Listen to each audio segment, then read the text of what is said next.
오늘은 이제 종려주일인데요. 이 종려주일은 여러분들 잘 아시다시피 예수님께서 예루살렘을 향하여 이제 임금으로 입성하는 절기, 예루살렘 성전을 향해서 메시아로 입성하는 절기입니다. 이스라엘의 전통에는 이제 메시아가 오면 에스겔 성전 동쪽 문으로 오신다. 그 전승이 있어요. 우리 에스겔 성경 공부하면서 여러 차례 언급한 적이 있습니다만은 지금 예수님께서 지금은 헤롯 대왕이 새로 개축한 그 성전이지만 그 옛날 에스겔 성전의 동문 입구 쪽으로 예수님이 어린 나귀를 타고 입성하는 겁니다. 여기에 굉장히 중요한 의미가 있어요.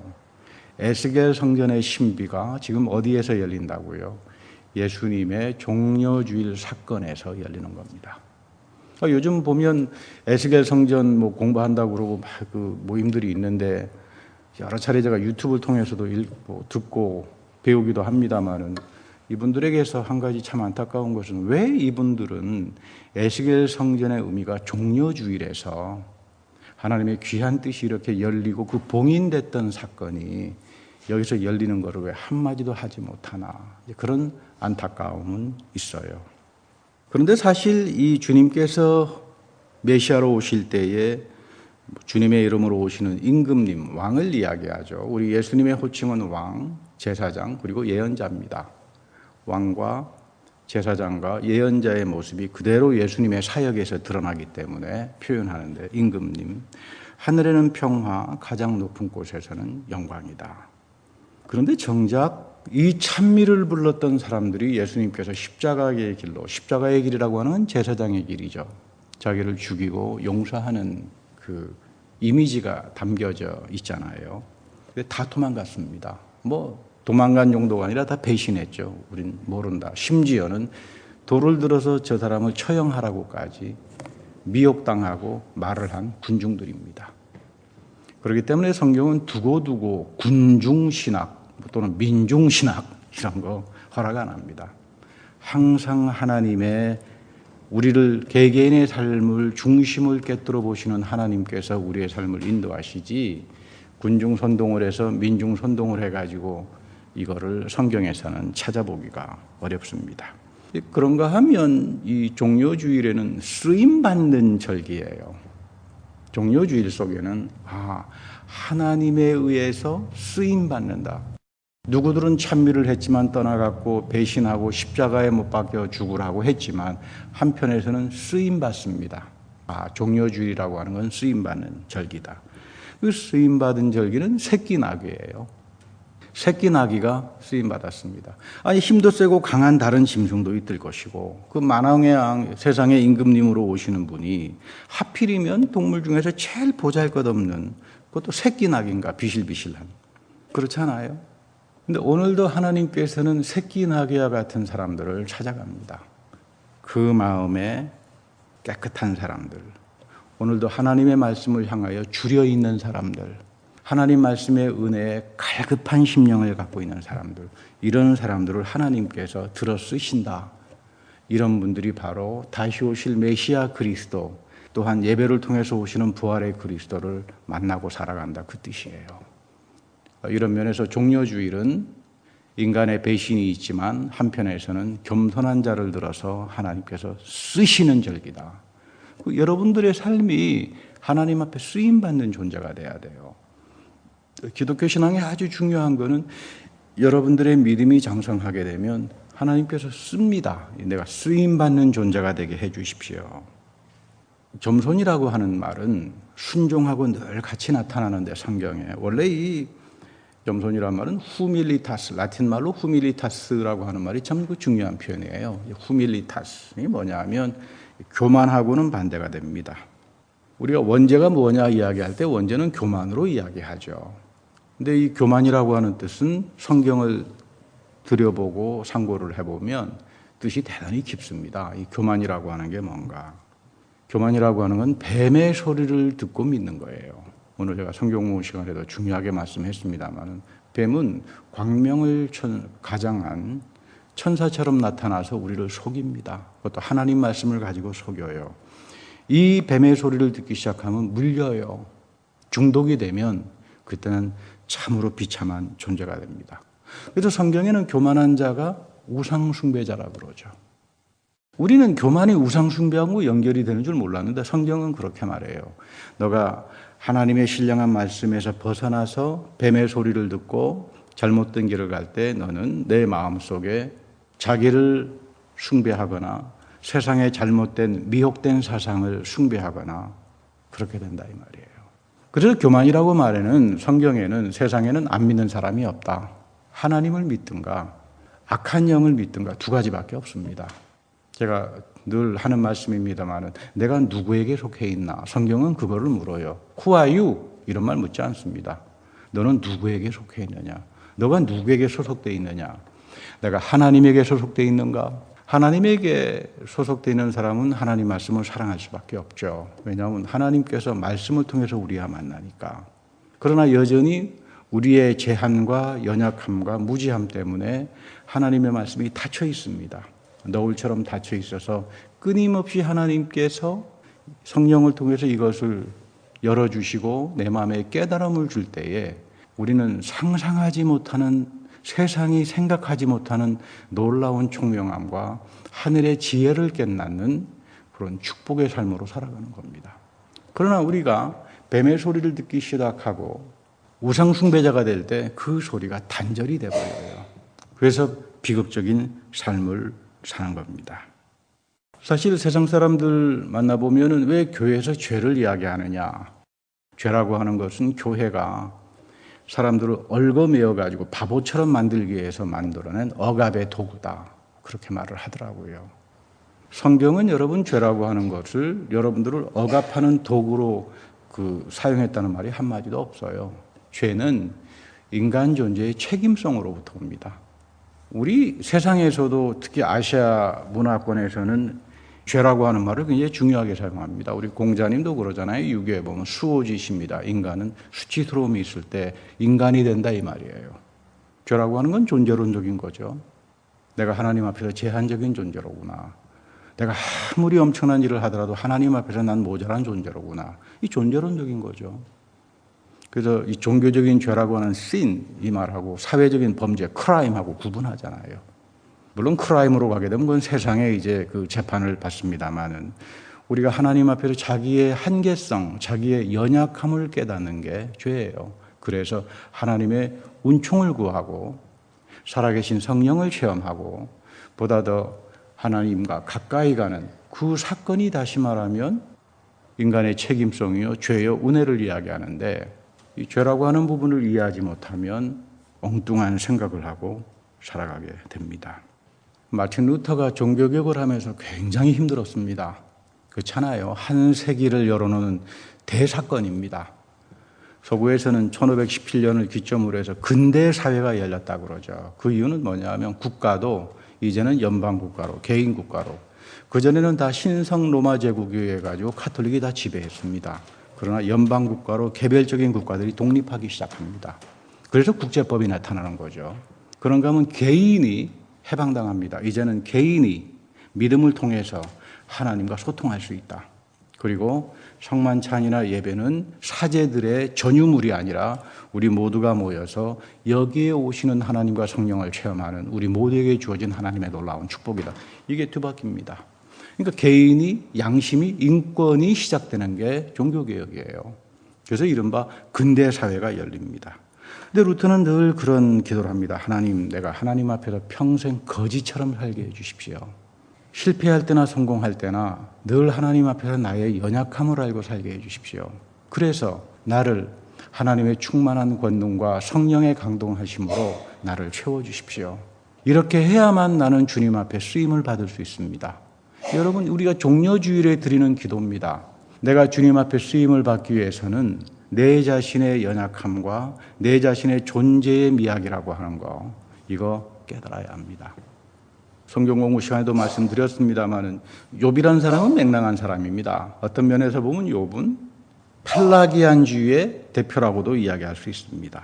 이 펠라기안주의라고 하는 사람들이 4세기, 5세기, 지금도 중세기 카톨릭을 통해서 지금까지도 아주 무섭게 교회를 장악하고 있는 하나의 사상인데요. 이 사람들은 이렇게 말합니다. 하나님의 은혜는 불필요한 거다. 그리고 그리스도의 십자가 부활, 그거 필요한 게 아니다. 무슨 예수의 십자가의 죽음이 내 죄를 용서하느냐, 그거 다 의미가 없다. 죄라고 이야기하는 거 아주 잘못된 생각이다. 죄 이야기하지 말자. 그럼 뭘 하느냐? 원래 인간의 의지는 본래 선한 거야. 선한 거니까 나의 의지로 하나님의 계명 다 지킬 수 있어. 허풍을 떤 겁니다. 허풍쟁이들이죠. 펠라기안주의들. 우리가 욥을 읽어보면 욥이 허풍이 세잖아요. 욥이 대단히 허풍이 센 사람입니다. 그래서 제가 오늘 성경 공부 시간에 욥을 이해하려면 엘리후를 먼저 읽어라. 엘리후는 하나님의 천사입니다. 엘리후가 욥 앞에 이야기했을 때 욥은 더 이상 답변을 못했죠. 그리고 하나님이 나타납니다. 그래서 여러분 욥의 포인트는 엘리후의 욥에 대한 그 비판에 이제 가장 중요한 내용이 담겨져 있는데 어쨌든 펠라기안주의자들입니다. 내가 이렇게 하나님 앞에서 선하게 사는데 그런데 여러분 하나님의 계명을 다 지키고 살아보려고 애썼던 사람들은요. 이런 펠라기안주의자들이 허풍쟁이라고 하는 거 금방 압니다. 근데 하나님 말씀대로 계명대로 살지 못했던 사람들은 그럴듯하네, 굉장하네, 대단한 거야. 미혹당하죠. 그래서 저는 여러분들에게 늘 하는 이야기가 교회 와서 사람 이야기 하지 마라고. 다 펠라기안주의고 사람 이야기 하지 마라. 사람 여러분 열어서 나올 게 뭐가 있겠어요. 자기 연약함과 모자란 죄밖에 더 있겠어요. 하나님 앞에서. 이거 하나님 앞에 내 중심을 드러내놓고 사는 사람들이 하나님을 믿는 사람들이죠. 그거를 가능하게 하는 게 뭐라고요? 믿음입니다. 이 성령이 있어야만 가능하죠. 여기서부터 하나님의 축복이 시작하고 여러분들에게 쓰임받는 능력이 나타나는 겁니다. 성경은 두고두고 말합니다. 하나님의 계명을 지키고 완성하시는 분은 예수 그리스도 한 분밖에 없어요. 그게 십자가 부활에서 나타나는 겁니다. 말씀과 성령을 통해서 그리스도가 끊임없이 예배 속으로 오셔서 나를 영접해 줍니다. 내가 주님을 영접하기 전에 누가 나를 영접한다고요? 하나님이 우리를 먼저 영접한다 이 말이에요. 내가 세상에 나가 하나님과 원수처럼 살아갈 때 그때도 하나님은 먼저 우리를 사랑합니다. 여러분 이것이 복음이죠. 이 사건이 벌어지는 곳이 예배고 교회의 삶인데 이 하나님의 은혜가 말씀과 성만찬과 기도를 통해서 우리에게 끊임없이 올 때 비로소 죄와 시기심과 경쟁의식과 욕심에 사로잡혀 있던 내 존재가 자유롭기 시작하고 해방을 당하는 겁니다. 이것을 죄로부터의 구원, 죄로부터의 해방이라고 이야기하죠. 이것을 하나님께서 우리의 의지를 새롭게 만듭니다. 우리의 의지를 거룩하게 한다 이 말이에요. 하나님께서 성령을 통해서 내 의지를 거룩하게 하면 옛날에는 세상에 나가서 선행과 봉사를 하면 나팔을 불고 싶고 막 공치사를 하고 막 TV에도 신문에다 내고 싶은데 이 내 의지가 성화된 사람들은 봉사를 한다면 그렇게 하고 싶어지지가 않아요. 저도 그러더라고요. 철없이 모를 때는 어떤 일하고 우쭐대고 하고 싶었는데 요즘은 선행을 하고 난다. 좀 부끄러운 건데. 이게 디아코니아예요. 이런 마음이 들어오는 겁니다. 이런 속에서 하나님이 우리의 삶을 풍부하게 만들고 복되게 만드는 건데 오늘 엘리사 선지자의 이야기 가운데 아주 재미있는 이야기가 하나 나옵니다. 가난한 신학생이 있었어요. 그 집이 가난했고 그 남의 빚을 얻어서 공부를 했는데 그만 덜컥 죽고 말았습니다. 남편이. 그 부인과 자녀들이 이거 먹고 살 것도 없고 빚을 갚을 길이 없어요. 이 빚 갚지 못하면 두 아들이 종으로 팔려 나가야 합니다. 이 소식이 이제 엘리사에게 들렸습니다. 그 부인이 엘리사를 찾아와서 이거 살려주십시오. 그때 여인에게 묻습니다. 무엇이 집안에 남아있느냐? 집안에는 기름 한 병밖에 없습니다. 내가 가진 유일한 전 재산입니다. 그래서 엘리사가 이웃 사람들에게 그 빈 그릇 빌려서 가급적 많이 빌려와라. 그래가지고 그 기름을 부어서 채워지는 대로 옮겨 놓아라. 이상한 것은 기름 한 병이 지금 전 재산인데 엘리사는 지금 가장 보잘것없는 것에서부터 시작합니다. 하나님의 역사가 그래요. 큰 거 이런 거 보지 마세요. 내 안에 지금 가지고 있는 하나님 앞에 내가 들림을 받아 쓰임을 받을 수 있는 지극히 적은 게 무언가. 그 여러분 기도하세요. 하나님 내가 이걸 가지고 있습니다. 비록 보잘것없지만 이것을 통해서 하나님에게 쓰임받게 해 주십시오. 하나님은 지극히 작은 것을 통해서 역사한다. 이게 하나님 원리예요. 하나님 큰 거 가지고 역사 안 합니다. 내가 맡은 교회 봉사, 물질로 하는 봉헌내, 내가 맡은 예배의 봉사 모든 이런 것들이 이 조그만한 선행들을 통해서 하나님께서 채워줍니다. 기름 채워듯이 채워줍니다.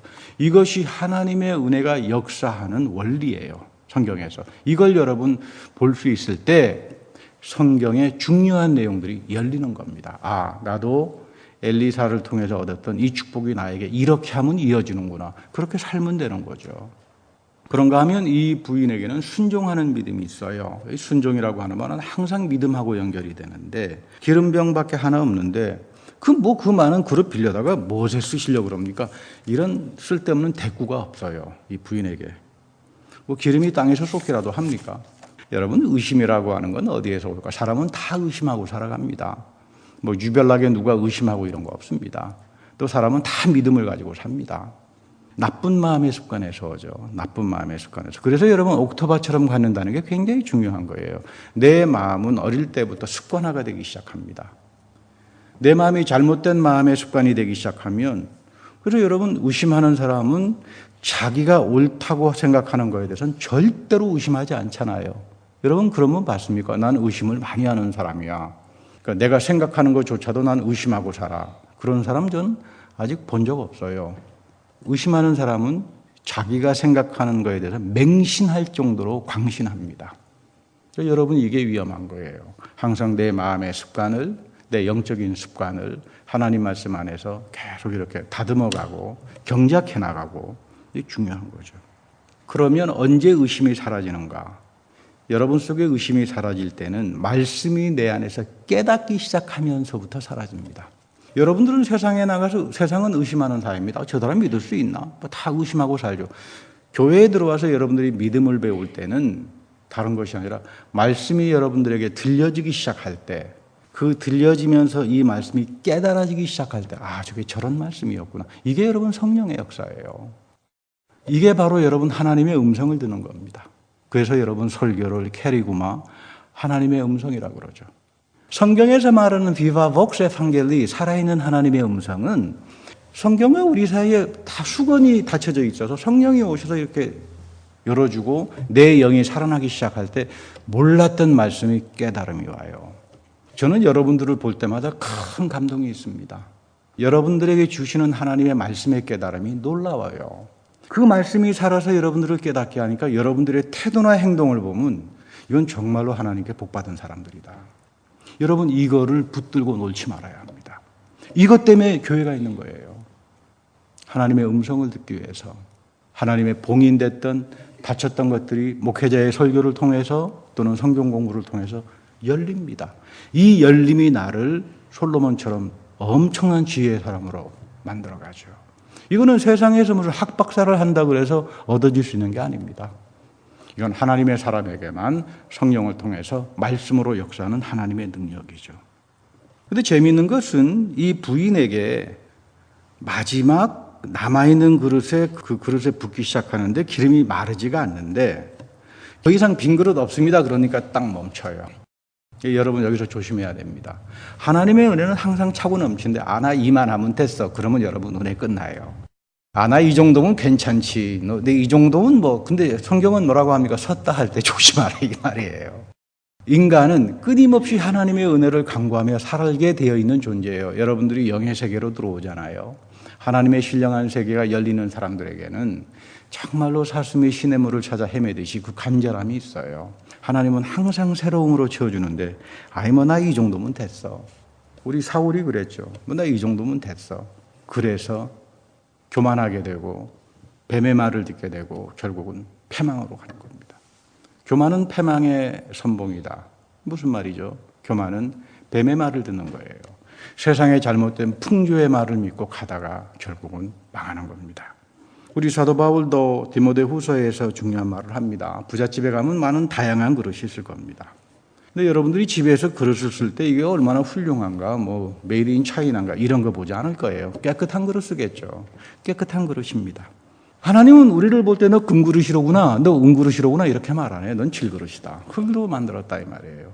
근데 깨끗해라. 후밀리타스, 겸손하고 어린 새끼처럼 하나님 앞에서 쓰임받기 위해서 사모하고 이 질그릇이 하나님의 손에 이끌릴 때 이거는 놀라운 사건이 벌어지는 겁니다. 내 질그릇에 하나님의 은혜를 채우고 사는 사람들, 내 질그릇에 하나님의 능력을 채우고 사는 사람들, 내 질그릇에 성령의 역사하심을 채우고 사는 사람을 가리켜서 우리는 믿음의 사람이다, 하나님의 사람이다. 그리고 교회는 그 은혜를 사모하는 거룩한 장소가 되는 겁니다. 사실 여러분 인생에서 중요한 건 나의 노력, 훈련 이런 거 아닙니다. 저는 평생을 제 인생을 공부만 하면서 산 사람입니다만은 제가 공부를 많이 했다 그래서 그게 다 그대로 이어지지 않습니다. 그렇잖아요. 세상 이치라고 하는 게 내가 이만큼 하면 이만큼 거둔다 그렇게 생각 안 합니다. 중고등학교 때나 그렇게 생각하지. 세상은 불공평해요. 사람이 아무리 많은 노력과 경영을 한다 그러더라도 하나님이 이끌어 주시는 길이 없으면 그거 어떻게 할 수 없는 게 인생이라고 하는 걸 깨달을 때부터 비로소 철든다 그러죠. 나쁜 말이 아닙니다. 철든다. 지혜스러워지기 시작한다. 이제 뭐 조금 알 것 같다 이 말이에요. 오늘 이 성경에서도 보면 항상 누구의 손에 들려서 쓰임 받느냐. 아무리 뭐 좋은 그릇이라도 천하게 쓰이면 여러분 그건 천한 겁니다. 그렇잖아요. 그러나 아무리 천한 그릇이지만 하나님의 손에 의해서 쓰임 받을 때 그거는 보배를 담은 그릇처럼 쓰임을 받겠죠. 그래서 여러분 신앙생활이라고 하는 건 자기 인생과 존재를 바꾸는 거예요. 이걸 가르쳐서 성경은 거듭난다 이렇게 표현한다. 거듭난다. 여러분 오해하지 말아야 됩니다. 너 거듭났니? 거듭났습니까? 그 과거형 아니에요. 거듭난다. 항상 끊임없이 거듭난다는 뜻이에요. 현재 진행형이에요. 내가 말씀과 성령을 통해서 항상 하나님 앞에서 새로운 존재로 거듭난다. 이게 하늘에서 나타나는 신령한 출생이죠. 니고데모는 그걸 몰랐습니다. 오늘도 보면 당신 본어게인 크리스찬이냐 이런 말을 물어보는 사람들이 있으면 좀 깝깝해요. 끊임없이 우리는 새로움을 경험합니다. 왜? 하나님이 빤한 분이 아니라 새로운 분이기 때문에 그래요. 여러분들에게 찾아오는 하나님이 새로우신 분이에요. 항상 놀라움을 줘요. 성경을 읽을 때마다 수백 번 읽은 본문인데도 거기에서 깨달음을 얻을 때 하나님이 이렇게 새로운 분이로구나. 이런 분이었구나. 그 놀라움을 금치 못합니다. 그게 성경이에요. 그 차원으로 가야 합니다. 그 차원으로 들어가서 하나님의 신령한 세계가 열림을 보는 사람들. 오늘 예수님은 마음의 줄인 자가 복이 있다. 그 영혼이 굶주린 자는 은혜의 문을 녹하게 됐죠. 십자가라고 하는 건 여러분 비움의 상징이죠. 교회에 십자가가 달려있는 이유는 다른 게 아닙니다. 나는 하나님 앞에서 비우면서 살겠다. 교회가 영광의 장소가 아니에요. 영광은 부활하신 그리스도에게 속하는 거지 교회에 속하는 게 아닙니다. 교회는 이 예수 그리스도 앞에서 우리는 줄인 자로 살아가겠다. 깨끗한 그릇으로 살아가겠다. 공부를 많이 했든 못했든 아무런 중요하지 않습니다. 여러분들 가끔 제가 말씀드렸습니다만은 저는 중국 오랫동안 관여했습니다. 그것도 알아주는 중국 사회과학 아카데미 그리고 중국 삼자이교회 공식교회에 오랫동안 관여를 했는데 요즘은 하나님께서 또 중국 그 지하교회에서 공부하는 목사님들을 만나서 가르칠 때가 있어요. 종종 한국에서. 제가 그분들에게 그런 말을 합니다. 너희들 거짓말하지 마라. 내가 알기로는 중국에서 지하에 있는 교회에 있는 목사들 전부 다 해서 정식으로 되어 있는 교회하고 이렇게 연합해서 거기에서 부교육자로 살 수 있도록 하고 다 신학 공부를 시키는 걸로 알고 있다. 깜짝 놀래요. 어떻게 이런 거 아십니까? 내가 그거 한 10여 년 관계를 하는데 그걸 모르겠느냐. 당신들이 정식된 신학교의 출신이 아니어서 공부를 많이 못 배웠다 그래서 그거 가지고 우리는 박해를 받고 있는 사람입니다. 이런 거짓말 하지 마라. 신앙은 질그릇처럼 깨끗할 때 쓰임받는 거다. 하나님 말씀을 제대로 배우고 내가 정직하게 순수한 마음으로 하나님께 봉사하겠다고 하는 마음을 갖게 되면 그것이 삼자이교에서 가장 알아주는 난징신학교를 나왔든 당신들처럼 전혀 배우지 못했던 그게 중요한 게 아니다. 목회자가 된다라고 하는 것은 내가 항상 하나님 앞에서 질그릇처럼 살아간다. 나는 하나님이 부어주시는 채워주시는 능력이 없으면 그래서 우리 마음속에 우리 인격 속에 항상 십자가가 서 있어야 돼요. 하나님의 십자가가 내 앞에 서 있을 때 우리는 비로소 겸손해질 수 있고 하나님 앞에 쓰임을 받을 수 있고 그래서 여러분 이사야서 1장 15절에 보면 그런 말이 있잖아요. 너가 손을 들 때 내가 눈을 가리우겠고 참 굉장한 말이죠. 비참한 이야기입니다. 너가 많이 기도할지라도 내가 듣지 않겠다. 이는 너희의 손에 피가 가득하다. 여러분, 하나님이 듣지 않는 기도를 해서 뭐 합니까? 그런가 하면 여러분, 내가 아무리 기도를 많이 하더라도 내 마음이 어린 새끼처럼, 새끼나귀처럼 내 마음이 하나님 앞에서 겸손하게 실그릇과 같은 자세를 갖지 않으면 하나님이 안 듣잖아요. 가장 허탄한 사람은 기도를 많이 하는데 하나님이 들어주시지 않는 기도를 하는 사람들, 제일 불쌍한 사람들이에요. 기도 안 하는 게 낫지 않습니까? 저도 그렇습니다. 기도를 그렇게 하면서도 하나님께서 이 기도를 안 들어주셨구나. 그때마다 내가 참 허탄한 사람이로구나. 내가 참 공고한 자로구나. 하나님이 내 기도를 물리칠 때를 많이 느껴요.